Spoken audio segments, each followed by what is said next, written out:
बिस्मिल्लाहिर्रहमानिर्रहीम। तवाफ़ के अंदर नाजायज़ काम, वो चीज़ें जो दौरान तवाफ़ जायज़ नहीं हैं। 8 चीज़ें ऐसी हैं जिनको तवाफ़ के दरमियान करना जायज़ नहीं है। उनमें से एक है हैज़ और निफास और जनाबत की हालत में तवाफ़ करना। किसी को गुस्ल की हाजत है और गुस्ल की हाजत होने के बाद कोई तवाफ़ करे तो उसका तवाफ़ करना जायज़ नहीं है। ऐसे ही हैज़ और निफास की हालत में तवाफ़ करना और बेवज़ू तवाफ़ करना ये जायज़ नहीं है। नंबर 2, नंगा होकर तवाफ़ करना या इतना कपड़ा जितना कपड़ा पहनने से नमाज पढ़ना जायज़ नहीं है।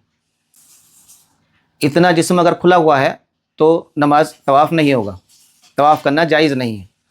अगर किसी को कोई उज़्र है तो वो व्हील चेयर पर तवाफ़ कर सकता है, लेकिन अगर किसी को उज़्र नहीं है, बग़ैर किसी उज़्र के सवारी पर सवार होकर, व्हील चेयर पर सवार होकर, गाड़ी में बैठकर, किसी की पद्धी पर, किसी के कंधे पर बैठकर तवाफ़ करना ये जायज़ नहीं है।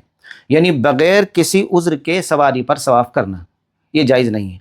या पेट के बल या घुटनों के बल या उल्टा लेटकर तवाफ़ करना।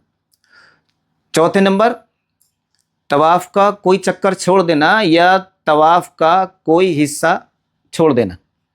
नंबर 5, हतीम को तवाफ़ में शामिल ना करना, यानी दौरान तवाफ़ हतीम भी तवाफ़ शामिल किया जाएगा।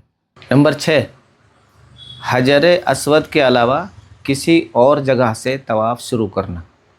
नंबर 7, तवाफ़ करते हुए बैतुल्लाह की तरफ सीना करना या बैतुल्लाह की तरफ पीठ करना या चेहरा करना। किसी ने इसे मकरूह लिखा है, किसी ने मकरूह तहरीमी लिखा है, जायज़ किसी ने भी नहीं लिखा है। 8वें नंबर पे जो चीज़ें तवाफ़ में वाजिब हैं, जितनी चीज़ें तवाफ़ के अंदर वाजिब हैं उनमें से किसी को छोड़ देना ये जायज़ नहीं। तो ये 8 चीज़ें हैं जिनको दौरान तवाफ़ करना जायज़ नहीं है।